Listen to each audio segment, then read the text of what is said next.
यदि आपके जीवन में असफलता मिली, आप बार बार असफल होते रहे, आपको सफलता नहीं मिली, आपको जीवन भर ठोकर मिलता रहा और एक दिन मायूस होकर आप बैठ गए, एक दिन आप थक हार कर बैठ गए कि अब मुझसे नहीं होगा महाराज, अब मुझसे नहीं होता।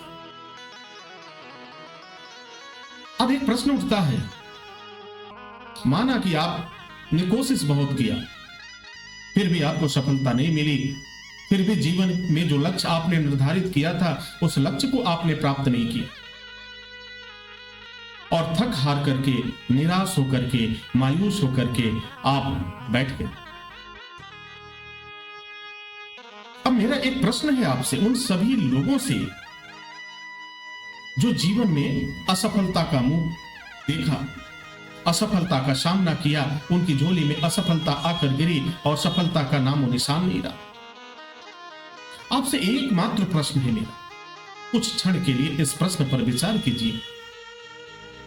मुझे किसी ऐसे व्यक्ति का नाम बताओ जो जीवन में कभी असफल न हुआ। जब चारों तरफ आप नजरों को दौड़ाओगे, जब चारों तरफ आप जानने का प्रयास करोगे महाराज, तो आपको यह ज्ञात होगा कि इस संसार में कोई भी ऐसा व्यक्ति नहीं है जो असफल न हुआ। अब मैं आपके जीवन को ही लेकर के उदाहरण प्रस्तुत करता हूं। अब जरा विचार करो, जब छोटे थे, जब जन्म हुआ था, तो जैसे जैसे आपने चलना सीखा, आप बार बार गिरते थे, फिर उठते थे। आप एक बार नहीं, सैकड़ों बार गिरे होंगे, फिर भी खड़े हो गए, फिर भी चलना छोड़ा नहीं। अब अपनी आंखों को बंद करो, अपनी आंखों को बंद करके उस परम पिता परमेश्वर का ध्यान करो और अपने अंतर मन से पूछो कि हे प्रभु, हे परम पिता परमेश्वर, इस संसार में वह कौन सा वस्तु है, वह कौन सी चीज है जो विनष्ट नहीं होती? इस संसार में कौन सी ऐसी वस्तु है, कौन सा ऐसा जीव है जो नश्वर नहीं है, वह समाप्त नहीं होता, वह अमर है? कौन सी ऐसी वनस्पति है जो हमेशा वो अमर रहती है, वह कभी समाप्त नहीं होती? जब इस तरह से अपने आप से प्रश्न करोगे, आपके अंतर मन में वह परम पिता परमेश्वर निवास करता है, उससे प्रश्न करोगे। मैंने कहा कि अपने अंतर मन से प्रश्न करो, अपने आत्मा से,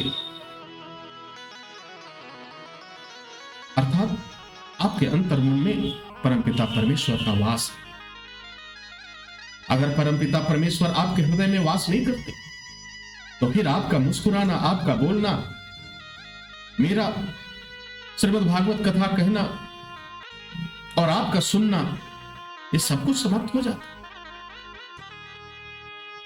वह परम पिता परमेश्वर तो हमें एक क्षण के लिए भी नहीं छोड़ता हमारा। आप मायूस नहीं हो सकते, आप अपनी मायूसी को त्याग दो, जो दुख है उसे छोड़ो, एक बार फिर कोशिश करो और जीवन प्रयत्न कोशिश करते रहो। जब तक मृत्यु ना आ जाए तब तक कोशिश करते रहो, तब तक प्रयास करना मत बंद करो। जब प्रयास करना बंद कर दोगे तो फिर जीवन का जो उद्देश्य होगा वह ठहर जाएगा। जीवन के जो भाव हैं, जीवन में कि जो भावनात्मक लगाव है, वह भी ठहर जाएगा और फिर आपकी झोली में एक शब्द आएगा, वह आएगा उपहास। और मैं जानता हूं कि उपहास और अपमान को कभी आप सहन नहीं कर सकते। तो अब तक अगर सफल नहीं हुए, असफलता ही हाथ लगी, तो परम पिता परमेश्वर का नाम लेकर के एक बार पुनः प्रयास करना शुरू करो, लेकिन इस उम्मीद और विश्वास के साथ कि हमसे गलती कहां हुई। आखिर जो हमसे सफल हो गए, उनके पास भी 2 हाथ हैं, 2 आंखें हैं, एक शरीर है, एक मन मस्तिष्क है। वह सफल हो गए और हम असफल क्यों हुए? जब इस पर आप विचार करोगे महाराज, तो आप पाओगे कि वास्तव में हमारी कमी क्या है। और यह कमी आपको कोई दूसरा नहीं बताएगा, यह कमी आपको कोई रिश्तेदार नहीं बताएगा कि आपके अंदर यह कमी है। आपको वह कमी ढूंढना पड़ेगा, लेकिन उसके पहले एक आदत भी छोड़नी पड़ेगी। अपनी कमियों को छुपाने के लिए लोगों पर दोषारोपण करना छोड़, इस सबसे बड़ा असफलता का कारण है। बहुत से ऐसे धर्मानुरागी हैं जो मुझसे मिलते हैं, उन्होंने असफलता का स्वाद चखा है, और जब उनसे मेरी वार्ता होती है, संवाद होता है, तो वह बताते हैं। तो मैंने महसूस किया कि वह अपनी गलतियों को छुपाने के लिए एक दूसरे को दोष देते रहते। कोई कहता, महाराज श्री अगर मेरे पास पैसा होता तो मैं बहुत कुछ कर गया होता। कोई कहता है कि महाराज श्री लोगों ने साथ नहीं दिया मेरा, नहीं तो मैं बहुत आगे बढ़ गया होता, मैं सफल हो गया होता। बहुत से लोग ये कहते हैं कि महाराज श्री ससुराल से मुझे सहयोग नहीं मिला, नहीं तो मैं और आगे बढ़ गया होता। अर्थात अपनी कमियों को छुपाने के लिए आप अपने सगे संबंधियों पर दोष लगाते हैं, दोषारोपण करते हैं, धन का रोना रोते हैं, किस्मत का रोना रोते हैं, भाग्य का रोना रोते हैं। लेकिन महाराज बुरा न माने, सारी कमी और सारी बुराई आपके अंदर ही है। जीवन में ये जो परिस्थितियां बनी हैं, ये परिस्थितियां ऐसे ही बनी रहेंगी। परिस्थितियों के विपरीत जाकर के आपको अपने आप को बदलने की आवश्यकता है, परिस्थितियों के साथ चलने की आवश्यकता है। किसी पर दोष लगाने से आपको अगर सफलता मिलती हो तो सुबह से शाम तक आप दोष लगाते रहो। अपने ससुराल को बुरा भला कहते रहो, अपनी पत्नी को बुरा भला कहते रहो, माता पिता को बुरा भला कहते रहो, सगे संबंधियों को बुरा भला कहते रहो, और कुछ ना हो तो भगवान ने मेरा नसीब ही खराब लिखा है, भगवान को कोसते रहो। अगर ऐसा करने से आपको सफलता मिलता है महाराज, तो आपको अवश्य करना चाहिए। लेकिन मैं जानता हूं कि इससे आपको सफलता कदापि नहीं मिल सकता। इससे आपको थोड़ी देर के लिए आत्मसुख जरूर मिलेगा, लेकिन आपके अंतर मन से आवाज आएगी कि अरे मूर्ख इंसान, किसको धोखा दे रहे? जरा दिल पे हाथ रख कर तो बताओ, क्या वास्तव में जो कमियां तुम निकाल रहे हो वह तुम्हारे जीवन में है? तो उत्तर आएगा कि नहीं महाराज, ऐसा तो बिल्कुल नहीं। एक नहीं अनेक लोगों को मैं जानता हूं जिनसे मिला, उन्होंने दूसरी बार शुरुआत भी किया,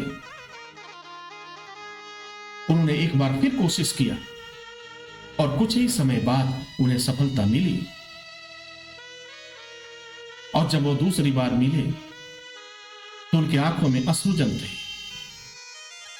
एक आत्मग्लानि थी। उन्होंने कहा, महाराज श्री अगर आपने इस तरह की बातें नहीं की होती, मेरे हृदय पे चोट न लगा होता, तो शायद मैं फिर कोशिश नहीं करता। जब सूर्य अपना कार्य नहीं बंद कर रहा है, चंद्रमा अपना कार्य नहीं बंद कर रहा है, पृथ्वी अपना कार्य नहीं बंद कर रही है, वायु अपना कार्य नहीं बंद कर रहा है, तो महाराज आप अपना कार्य क्यों बंद कर रहे हैं? जरा विचार करो। सूर्य अपने समय से उगता है, प्रतिदिन का वही काम। सूर्य चंद्रमा की जो गति है वो कभी नहीं रुकती। तो आपके जीवन में अगर कहीं कोई बाधा आ गई, कहीं कोई परेशानी आ गई, तो फिर आपको रुकने की आवश्यकता नहीं है, आपको पुनः चलने की आवश्यकता है। थोड़ा विचार कीजिए, सोचिए, समझिए कि आखिर मैंने वह कौन सी गलती की, किस गलती की वजह से मुझे आज असफलता का मुंह देखना पड़ा। इस बात को जरूर सोचो महाराज, और मैं वचन देता हूं आपको, एक दिन सफलता आपकी कदम चूमेगी। आप मायूस नहीं होंगे, आप कभी निराश नहीं होंगे, और आपके चेहरे पे मुस्कुराहट होगी। तो मायूस मत होना, कभी निराश मत होना। ये जिंदगी का सफर जो है, ये एक न एक दिन समाप्त हो जाएगा, और अंतिम पड़ाव क्या है? वो मृत्यु है। मृत्यु रूपी प्लेटफॉर्म पे हमें जाना है। तो मरने से पहले अगर 1% की भी गुंजाइश हो तो हमें कोशिश करना चाहिए, हमें बार बार कोशिश करना चाहिए।